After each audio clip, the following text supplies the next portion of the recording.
కాబట్టి సనాతన అని ఒకసారి అన్న తర్వాత కేవలం హిందూ కాదని చెప్పడం కుదురుతుందో లేదో నాకు తెలియదు. ఇవన్నీ జిహెచ్ఎంసీ ఎన్నికలప్పుడు చర్చకు రావచ్చు.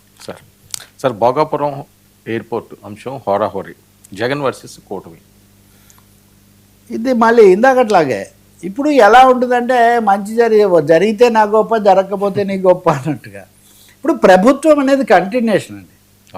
అది ఎన్టీఆర్ ఉండొచ్చు, అంతకుముందు కాంగ్రెస్ 30 ఏళ్ళు ఉండొచ్చు, తర్వాత తెలంగాణ ఏర్పడవచ్చు. ఈ విషయాన్ని ఒప్పుకోవడానికి మన రాజకీయ పార్టీలు సిద్ధంగా లేవు. భోగాపురం విమానాశ్రయంలో నిన్న మొదటిసారిగా ట్రయల్ రన్ కోసం విమానం దిగింది. రామ్మోహన్ నాయుడు కేంద్ర మంత్రిగా అక్కడికి వచ్చాడు. నిజంగా it is a great moment for TDP and పర్టికులర్గా రామ్మోహన్ నాయుడు వాళ్ళు దీనికి అలాగే ఆ తర్వాత అశోక్ గజపతిరాజు కూడా ఎక్కడో కనిపించారు. వాళ్ళ సంబంధాలు, అయ్యన్న పాత్రుడు స్పీకర్, వీళ్ళందరికీ అదే అక్కడ ముఖ్యమైనదే. కానీ కొనసాగుతూ వచ్చిందా లేదా? ఇప్పుడు రాయలసీమ నదీ జలాలని ఇందాక అనుకున్నట్టే అక్కడేమో తప్పు జరిగింది కాబట్టి అది గత ప్రభుత్వంది, ఇదేమో మళ్ళీ వాళ్ళకు సంబంధం లేదంటే ఇది ఎలా కుదురుతుంది? 2014లో చంద్రబాబు నాయుడు ఉన్నప్పుడే ఇది మొదలు, సందేహమే లేదు. అప్పుడు ఎంత భూమి తీసుకోవాలి దాని మీద భిన్నాభిప్రాయాలు అవి ఉన్నాయి, అయినా అది నడిచింది. జగన్మోహన్ రెడ్డి ప్రభుత్వం కూడా దాని విషయంలో వాళ్ళు కూడా కొంతకాలం ఆపిన తర్వాత కొనసాగించారు. 2023లో మళ్ళీ అక్కడ ఏదో ప్రారంభోత్సవం ఏదో చేశాక వేగంగా జరిగింది అంటున్నారు.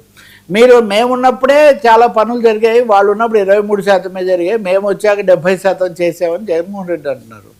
మీరు 23% చేశారు, మేము చేసామని వీళ్ళు అంటున్నారు. పోలవరంలో కూడా మీరు ఇదే సమస్య ఎదుర్కొంటారు.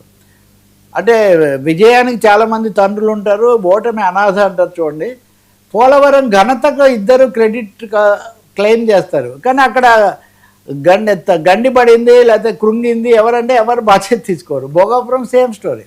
భోగాపురంలో నిజం చెప్పాలంటే చంద్రబాబు గారు, జగన్మోహన్ రెడ్డి గారు జీవీఎం ఆయన కడుతున్నాడు అక్కడ. ఇంకా జిఎంఆర్ గ్రంథి ఆయన మల్లికార్జునరావు ఆయన కడుతున్నారు. నిజం చెప్పాలంటే ఒక అదానినో ఒక జిఎంఆరో ఇంకొకరో వాళ్ళు చొరవ పెడితే అవి జరుగుతున్నాయి, వాళ్ళు దాన్ని వెంటబడుతున్నారు.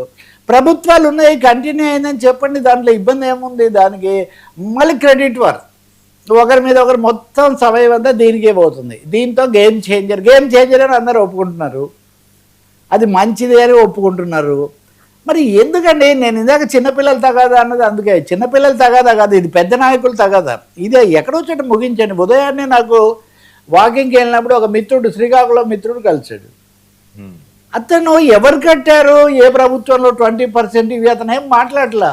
మంచి రోజులు వస్తున్నాయి సార్, మా దగ్గర కూడా ఒక పెద్ద విమానాశ్రయం వస్తుంది, విమానాశ్రయం ఎఫెక్ట్ ఎంత ఉంటుంది, భూములు ఎంత అనేది అది వేరే విషయం. కానీ కాబట్టి దీన్ని కూడా ప్రతిదీ కూడా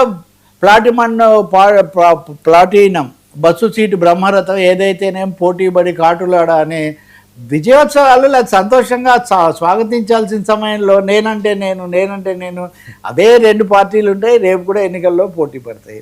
భోగాపురం విమానాశ్రయం పూర్తి చేస్తే ఇప్పుడు అదే ఫార్ములా మీరు హైదరాబాద్కు తీసుకోండి. ఏమన్నారు చంద్రబాబు నాయుడు గారు? నేను చేసిన తర్వాత రాజశేఖర రెడ్డి, కేసీఆర్ కొనసాగించారు కాబట్టి హైదరాబాద్ అభివృద్ధి. అదే అన్ని చోట్ల అదే స్పిరిట్ ఉండాలి కదండి. రాజకీయంగా ఒకరినొకరు ఎవరేం చేయలేరని అర్థమైంది కదా. ఆయన్ను జైల్లో పెట్టారు, ఈయన్ను జైల్లో పెట్టారు, కానీ ఇద్దరు మళ్ళీ బయటకు వచ్చి ముఖ్యమంత్రులు అయ్యారు. కాబట్టి ఖచ్చితంగా భోగాపురం విషయంలో దాని ప్రభావం ఏంటి, రైతాంగం మీద ప్రభావం ఏంటి, దాన్ని ఎలా ఉపయోగకరంగా మార్చుకోవాలో అది చూడాలి తప్ప ఈ క్రెడిట్ వారు మీడియాకు పనికి వస్తుంది. కానీ ఇంకోటి ఏం కాదు. ఇంకోటి ఏమో భోగాపురం వచ్చిన తర్వాత విశాఖ విమానాశ్రయం అవుతుంది, అది నేవీకి ఇచ్చేస్తారన్నారు. ఇప్పటి నుంచి జూన్ వరకు ఈ తతంగం నడుస్తుంది.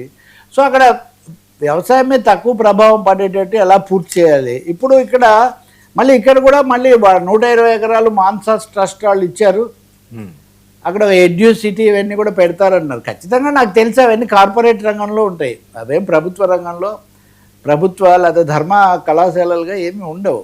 జిఎంఆర్ అయినా అదైనా ప్రైవేట్ రంగంలో పీపీపీలే. ఇంకా ఇది టోటల్ ఏముంటుందండి? జిఎంఆర్ లేదా వాళ్ళ విమానాశ్రయాలు వాళ్ళదే ఉంటుంది. మొన్న ఇండిగో అప్పుడే ఈ సమస్య చాలా వచ్చింది. తాజాగా అదాని విమానాశ్రయాల హక్కులు ఆ ఎయిర్ గగనతలం మీద కూడా అవకాశాలు పెంచాలని మొన్ననే అడిగారు. కాబట్టి ఇక్కడ ఈ వారు విరమించి చొరవ తీసుకున్నారు, రామ్మోహన్ నాయుడు చొరవ తీసుకున్నాడు యువ మంత్రిగా. దట్ దాన్ని అభినందించవచ్చు తప్పకుండా. ఇంకా న్యాయం జరిగి ఆయన ఇంకోటి కూడా అన్నాడు, ఒక్కో నగరంలో 2 విమానాశ్రయాలు కూడా మేము మల్టీ ఎయిర్పోర్ట్స్ కూడా అనుమతిస్తామని చెప్పారు. ఇంకా 2-3 ఆ విధంగా ఇప్పుడు కర్నూలు దగ్గర, పూర్వకల్ దగ్గర ఒక విమానాశ్రయం వచ్చింది. అట్లాంటివి ఇంకో 2-3 రావచ్చు. సార్ కవిత షాక్ తగదా వద్దనే నేను చెప్పేది.